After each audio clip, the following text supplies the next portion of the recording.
Bonjour à tous, dans cette vidéo on va s'intéresser à la première partie de l'exercice 4 de la feuille de TD8. On se place dans E, alors E c'est qui? C'est Rn de x, l'ensemble des polynômes de degré inférieur ou égal à n. Donc tout ce qui s'écrit somme pour k allant de 0 à n, n il est fixé, et c'est la somme pour tous les k allant de 0 à n des ak x puissance k, ça c'est un élément classique, canonique, générique de E. Et donc k va de 0 à n, le degré de p est fixé maximum n ici. Et on définit une norme sur cet espace vectoriel en prenant, c'est en quelque sorte la norme infinie pour les polynômes de degré inférieur ou égal à n, on prend le max des valeurs absolues des coefficients. Voilà. Et sur cet espace vectoriel, on considère deux endomorphismes. Celui qui a un polynôme associe P', sa dérivée. Donc, est-ce que ça marche si je prends un polynôme de degré inférieur ou égal à n et que je le dérive? Ce que j'obtiens, c'est un polynôme de degré inférieur ou égal à n-1, donc en particulier inférieur ou égal à n, donc ça pose aucun problème, ça marche très bien. Le deuxième, il est un peu plus bizarre, c'est l'intégrale de 0 à x de p de t dt. Donc en fait, on primitive, ça revient à dire finalement, on primitive p, on prend la primitive qui s'annule en 0, et après on divise par x. Et là, ça pourrait être un peu curieux, parce que on a quand même... Ok, si on primitive un polynôme, on peut se convaincre que ça va me donner un polynôme, mais si je le multiplie par 1 sur x, là par contre, c'est pas très clair ce que ça me donne. Du coup, juste pour voir ce que ça fait, Li de P, du coup, Li de la somme des AKXK, donc Li de un polynôme A0 plus A1x plus gna gna gna plus ANXN, qu'est-ce que ça donne? Ça donne 1 sur x fois la primitive qui s'annule en 0 de A0 plus A1x plus gna plus ANXN. Ah, peut-être je devrais les appeler t du coup. Histoire de ne pas avoir 2x, ce qui est quand même pas du meilleur effet, plus gna plus ANTN. Qu'est-ce qui se passe si je fais ça? Alors par linéarité de l'intégrale, du coup, c'est 1 sur x facteur de A0 fois l'intégrale de 1 entre 0 et x, plus A1 fois l'intégrale de t entre 0 et x, plus etc. jusqu'à l'intégrale entre 0 et x, plus AN, pardon, fois l'intégrale entre 0 et x de Tn dt. Ok? Ce qui me donne quoi du coup? Bah, l'intégrale entre 0 et x de 1 dt, ça fait x. Donc là, j'ai A0 x. L'intégrale de t entre 0 et x, ça fait t2 sur 2 entre 0 et x, ça fait x2 sur 2. Donc là, j'ai A1 x2 sur 2. Après, je vais avoir A3 x3 sur 6, etc. jusqu'à AN, primitive qui s'annule en 0 de t puissance n, ça va me donner x puissance n plus 1 sur n plus 1. Pas sur 6 du coup, x3 sur 3, etc. Toc, voilà. Et là, c'est là où il y a cette division par x qui intervient. En fait, ce qu'on obtient, c'est qu'on aurait pu être inquiet d'obtenir un polynôme, de le diviser par x et que ce soit plus un polynôme du coup. Mais en fait, là, on voit que le 1 sur x, on va pouvoir le simplifier. Là, il y a tous les termes ici, ils sont facteurs de x. Donc si on fait les simplifications qu'on peut faire, on va se retrouver avec A0 plus A1 x sur 2 plus patati patata plus AN x puissance n sur n plus 1. Et en fait, du coup, c'est là qu'on voit à quoi il servait le 1 sur x. Parce que si on veut que ce soit un endomorphisme de E, Li, il faut que, quand je lui donne à manger un polynôme de degré inférieur ou égal à n, ça me donne un polynôme de degré inférieur ou égal à n. Et si je primitive un polynôme de degré inférieur ou égal à n, c'est possible que je tombe sur un polynôme de degré n plus 1. Ah, pas bon, parce que c'est pas dans E. En divisant par 1 sur x et en choisissant la primitive qui s'annule à 0, on voit qu'on obtient effectivement un polynôme et effectivement de degré inférieur ou égal à n, donc on est rassuré. Li, elle va bien de E dans E, et on peut vérifier sans trop de difficulté qu'elle est linéaire. Tout va bien. Donc. Alors on demande d'abord de justifier rapidement, et ici le mot-clé est rapidement, que ces endomorphismes sont continus. Rapidement, c'est-à-dire sans aucun calcul. Pourquoi est-ce que j'ai même pas besoin de regarder la tête qu'ils ont pour savoir qu'ils sont continus si je sais que ce sont des endomorphismes? Parce que E est de dimension finie. Rn de x, c'est de dimension n plus 1.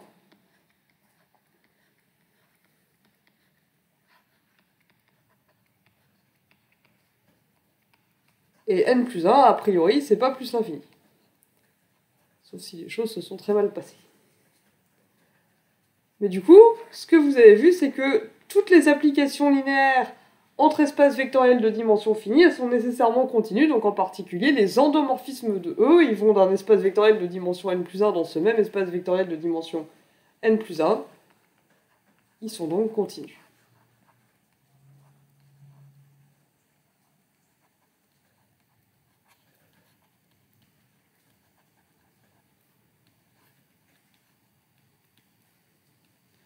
On aura du mal à faire plus rapide.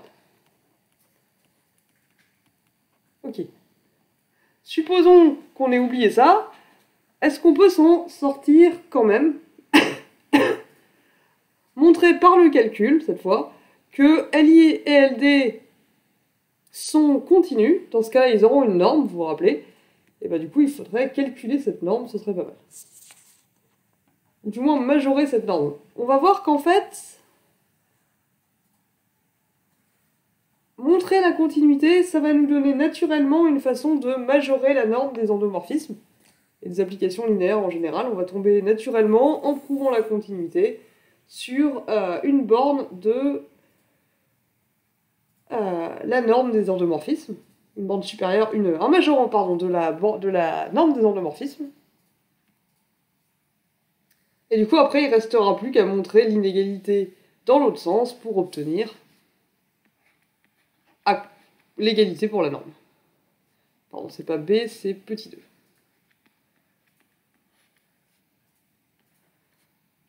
Continuité de LD. Alors, puisque LD, c'est une application linéaire, on va surtout pas prendre un L0, un epsilon, ou chercher une fonction phi. Ce qu'on va faire, c'est qu'on va utiliser le critère que vous avez vu, bien sûr. Si vous avez une application linéaire, mettons un endomorphisme de E,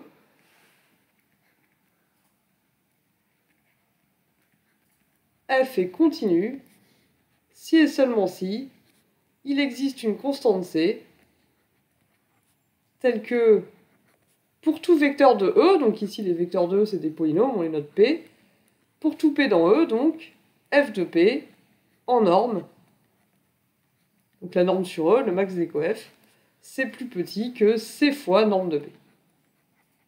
Donc pour montrer que LD est continu, il faut qu'on montre qu'il existe une constante comme ça.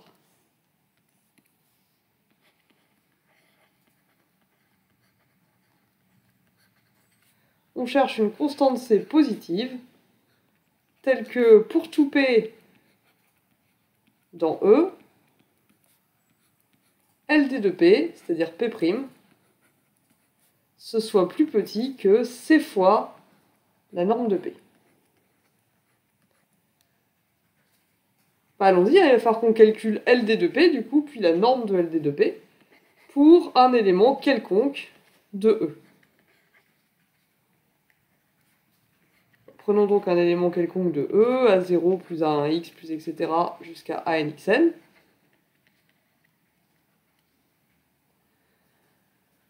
D'accord, alors du coup, c'est qui LD de P? LD de P, c'est P'. Donc on dérive terme à terme A0 plus A1x plus gna, ce qui nous laisse la somme pour K allant Alors A0, sa dérivée va être nulle, donc en fait la somme elle va commencer à 1. Ça va être la somme pour k allant de 1 à n. Et si je dérive ak xk, pour k plus grand que 1, ça me fait k fois xk fois ak fois x puissance k moins 1. Un peu moche ce 1, on va le refaire. Voilà, k moins 1. Donc c'est a1 plus 2a2x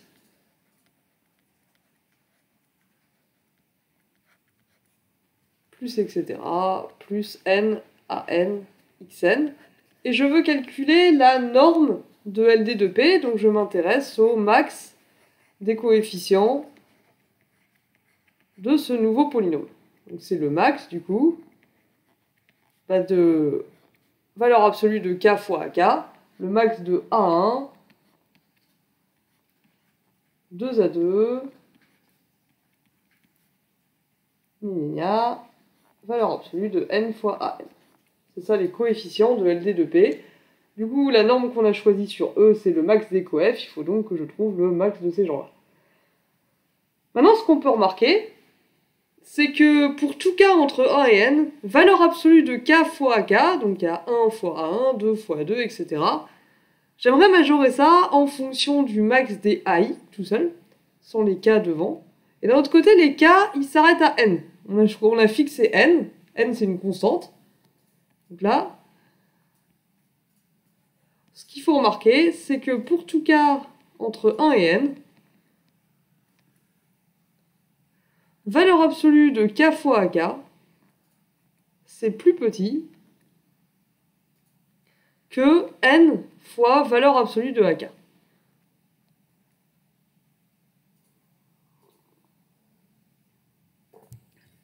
Mais du coup, le max qui m'intéresse, il va être plus petit que le max entre n fois a1, n fois a2, blablabla, n fois an. Et ça, c'est n fois le max entre les coefficients de an, sauf le premier. Et ça, c'est plus petit que si j'avais pris le max de tous les coefficients de P. Je peux rajouter le A0 ici. De deux choses l'une, soit c'est lui le plus grand, et dans ce cas-là, il est plus grand que A1, A2, AN, donc il est plus grand que ça. Soit il est plus petit, et dans ce cas-là, on s'en fiche, le max, il bouge pas, c'est le même que le max des A1, A2 jusqu'à AN. Donc ce qu'on a montré, c'est que pour tout P appartenant à Rn de x, LD de P en norme, c'est plus petit que n fois la norme de P. Et n, c'est bien une constante, on l'a fixée au début. Ça dépend pas de P. C'est pas le degré seulement de P, c'est le degré de tous les polynômes qu'on regarde. C'est le degré maximal de tous les polynômes qu'on regarde. C'est possible d'ailleurs que P soit même pas de degré n, que an soit nul et qu'il soit en fait de degré n-3. En tout cas, on sait qu'il est de degré inférieur ou égal à n. Bah, du coup, je l'ai trouvé, ma constante C.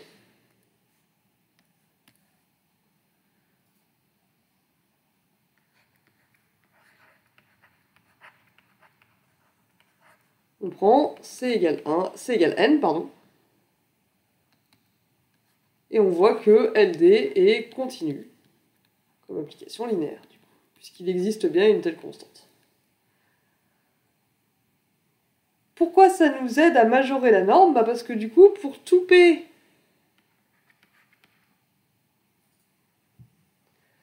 non, mieux que ça. Vous avez vu parmi les 4 définitions possibles de la norme d'application linéaire, il y a celle-là. La norme de LD, LD est continue, donc ça existe, c'est, entre autres, le min des constantes positives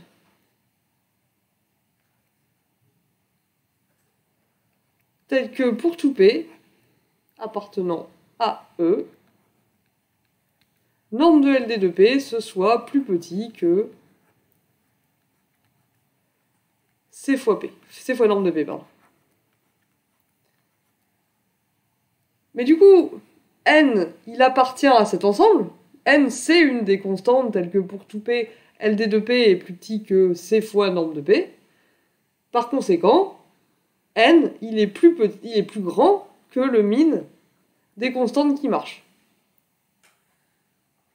Donc ce que ça nous a donné, c'est non seulement la continuité de LD et une majoration de sa norme. Et là, ce qu'on vient de faire là, c'est vraiment la méthode habituelle pour étudier la continuité d'une application linéaire et majorer la norme de cette application linéaire. Quand on doit étudier la continuité d'une application linéaire, on commence toujours comme ça. On part du principe qu'on va chercher une constante c telle que f de x est plus petit que c fois x, que norme de f de x est plus petit que c fois norme de x pour tout x dans E. Donc on calcule f de x et on calcule sa norme et on essaye de le majorer en utilisant tout ce qui nous passe par la tête à ce moment-là. Donc c'est là que ça dépend de l'expression de f de x. Ici on a obtenu ces coefficients-là, ça dépendait de l'expression de LD de P.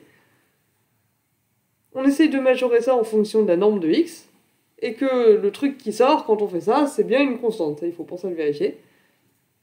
Si on y arrive, c'est que l'application linéaire est continue, et de plus, la constante qu'on a trouvée, on sait qu'elle majore la norme... Pardon. On sait qu'elle majore la norme de l'application linéaire. Je remarque ici que C aurait pu être juste supérieur ou égal à 0. Et là aussi. Si C égale 0, l'application linéaire, en fait, elle est nulle. Elle fait f de x égale 0 tout le temps. Mais pourquoi pas, c'est aussi une application linéaire, il n'y a pas de raison de l'exclure. Donc ça, c'était pour la continuité de LD. Voyons maintenant ce qui se passe pour LI. Ça va être la même technique qu'on va suivre. Donc pareil, continuité de LI. On va chercher de même une constante C qui fait le café. Continuité de LI. On cherche une constante C supérieure ou égale à 0, telle que pour tout P appartenant à E, norme de LI de P, le max des coef de LI de P, c'est plus petit que C fois la norme de P. Donc comme précédemment, je prends un polynôme P qui peut s'écrire du coup somme des AK fois XK dans E, K va être 0n. Et ce qu'on a calculé en fait avant de commencer l'exercice, c'est que LI de P, donc on a déjà fait ce calcul-là, LI de P, c'est qui du coup c'est A0 plus A1 sur 2 x plus A2 sur 3 x2 plus plus AN sur n plus 1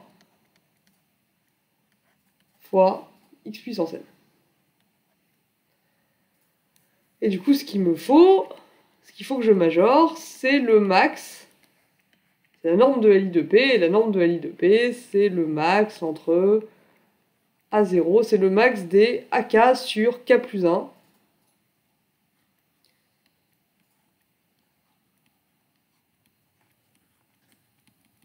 Pour K allant de 1 à n.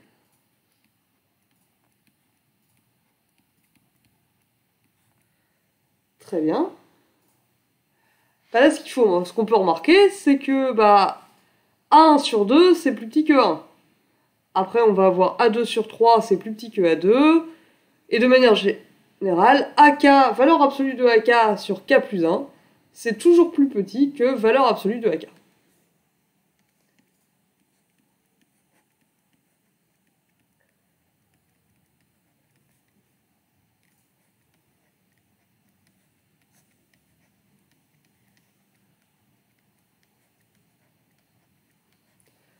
Mais du tout, le max de tous les AK en valeur absolue sur K plus 1, il est plus petit que le max des AK en valeur absolue.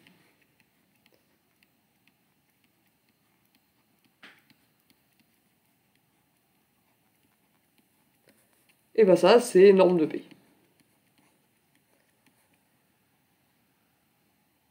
Du coup, ici, on a montré que pour tout P dans E, LI de P en norme, c'est plus petit que 1 fois norme de P. Donc 1, c'est une constante, hein, on peut difficilement faire plus constant. Et du coup, on a montré que LI était continu, et que sa norme, du coup, est majorée par 1.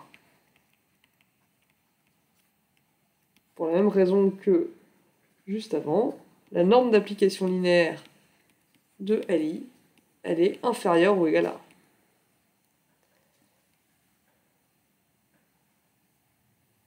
1. À nouveau, toujours la même technique, et c'est ce qu'on fera plus ou moins systématiquement pour étudier des continuités d'application linéaire. Alors maintenant, c'est bien beau d'avoir des majorations des normes, mais on pourrait souhaiter calculer ces normes. Et c'est ce que l'on va faire maintenant à la question 3. Alors, comment on va s'y prendre? Donc, on a l'impression du coup que la norme de LD, on a trouvé que c'était inférieur ou égal à n. Peut-être que c'est égal à n. C'est pas comme si on avait vraiment une autre idée.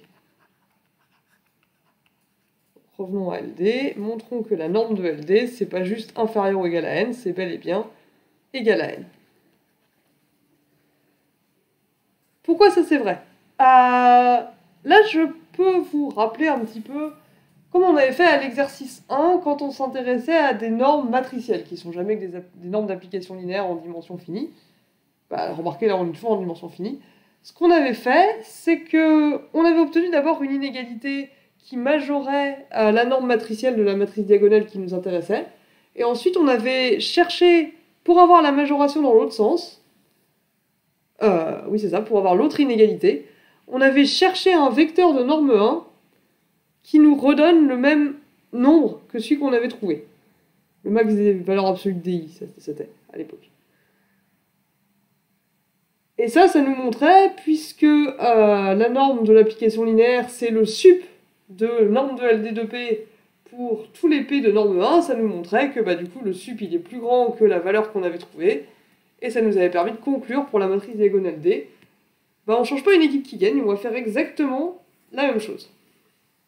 À nouveau, c'est pas la seule façon de faire. Mais c'est souvent ça qu'on essaye de faire en premier, au cas où ça marche, parce que c'est particulièrement efficace. Donc on cherche P dans E. Ici, les vecteurs, maintenant, c'est des polynômes, c'est un chouïa plus compliqué. Tel que, alors il faudrait qu'il vérifie deux trucs. Norme de P, ce serait bien que ce soit 1. Et LD de P, ce serait bien que ce soit N.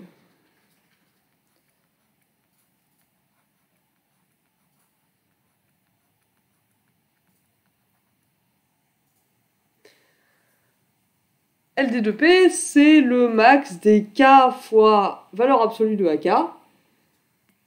Du coup, ce qui serait pas mal, c'est qu'on arrive à garder juste le dernier coefficient, n fois valeur absolue de AN. Ce serait encore mieux si du coup valeur absolue de AN c'était 1, comme ça, si le max ça pouvait être le dernier coef et qu'il était égal à n, ce serait parfait. Le max de LD de P, je veux dire, des coefficients de LD de P. Et pour qu'on ait ça, ce qu'on pourrait faire, c'est prendre 1 comme coefficient pour P en nème position, et tous les autres nuls, parce que pourquoi se fatiguer? Une autre façon de voir pourquoi c'est naturel de prendre celui-là, ça me donne P égale x puissance n. Une autre façon de voir pourquoi c'est naturel de prendre celui-là, c'est parce que pour l'exercice 1, le vecteur qu'on avait trouvé, qui faisait marcher l'autre inégalité, c'était un des vecteurs de la base canonique. En général, c'est une bonne idée de commencer par essayer cela, parce que c'est les plus simples possibles, les calculs sont rapides, et ils permettent souvent de répondre à la question, parce que quand même, ils forment une base, donc les autres sont combinaisons linéaires de cela, donc c'est pas une mauvaise idée d'essayer de chercher parmi ceux-là. Alors, qu'est-ce qui se passe si on fait ça? C'est quoi le max des coefficients de P? Le max des coefficients du polynôme juste x puissance n. Il a un seul coefficient non nul qui vaut 1, donc a priori, le max des coefficients en valeur absolue, c'est 1. Et d'un autre côté, LD de P, c'est P', du coup, c'est n, donc LD de x puissance n. C'est pas n'importe quel P ici, c'est x puissance n. LD de x puissance n, c'est la dérivée de x puissance n, c'est n, x puissance n moins 1. Lui, pareil, il a un seul coefficient, sauf que ce coefficient, maintenant, c'est n. Donc, la norme de LD de xn, de x puissance n, c'est égal à n. Alors du coup, c'est quoi la fin du raisonnement?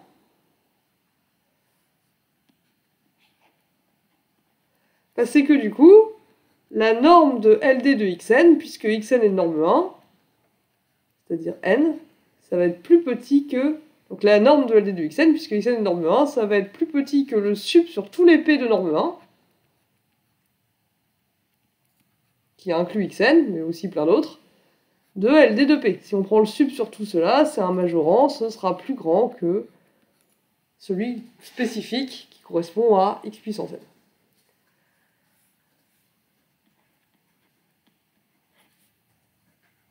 Mais ça nous dit exactement que n, il est inférieur ou égal à qui? Bah, à la norme de LD, du coup. Le sup pour p égale 1, pour nombre de p égale 1 de LD de p, c'est la norme de LD.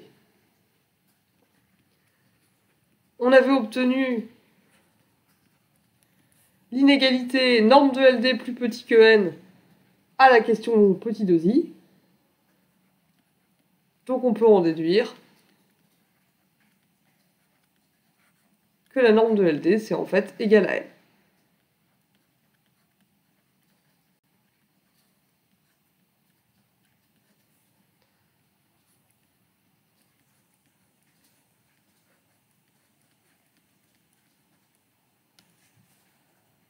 À nouveau, c'est pas l'unique méthode qui fonctionne, mais c'est une de celles qu'on utilise le plus souvent quand on veut avoir non pas juste une inégalité, ce qui, comme on a vu, tombe naturellement quand on essaye de prouver la continuité.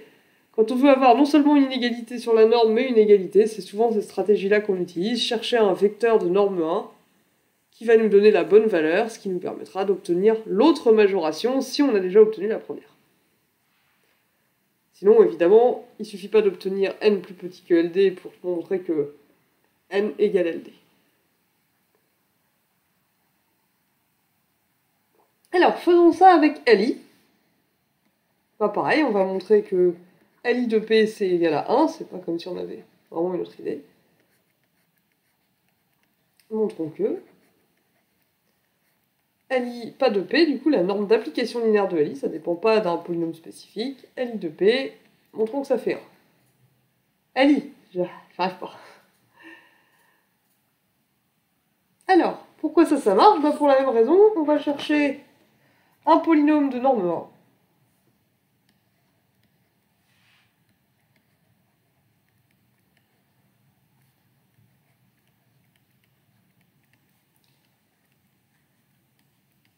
Donc il faut que le max des valeurs absolues de ces coefficients ce soit 1. Et tel que norme de LI de P, ce soit aussi 1.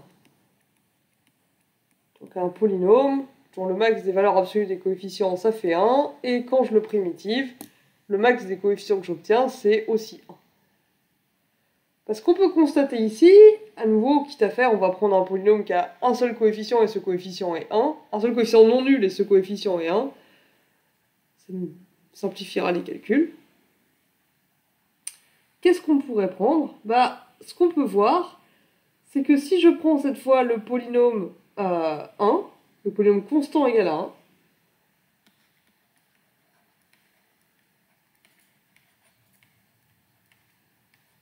P, c'est le polynôme 1.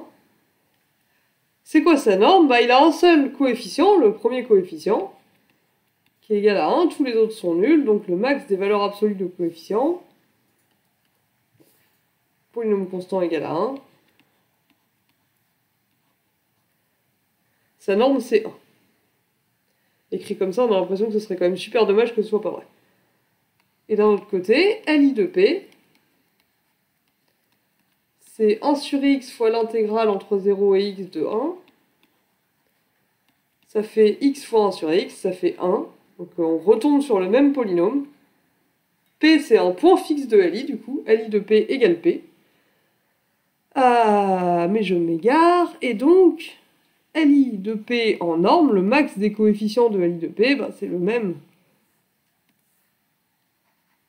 Et c'est pas n'importe quel P, à nouveau, ici, c'est 1.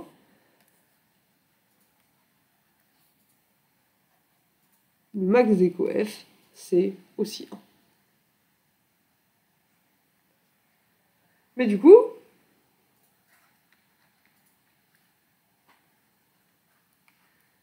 LI de 1, c'est plus petit, en norme, c'est plus petit que le sup. Puisque le polynôme constant égal à 1 est lui-même de norme 1, LI de 1, en norme, c'est plus petit que le sup des LI de P sur tous les P de norme 1. Or ça, c'est la norme de LI. La norme d'application linéaire de LI, c'est ça. Et lui, il fait 1. Donc on a montré que la norme de LI, elle était plus grande que 1. Et comme on avait déjà obtenu en petit 2 qu'elle était inférieure ou égale à 1, on obtient qu'elle est en fait égale à 1. Donc, en mettant ensemble ce calcul et petit 2, on trouve que la norme de LI est égale à 1. Ok, très bien. Est-ce qu'on a quelque chose d'autre à faire pendant qu'on est en dimension finie?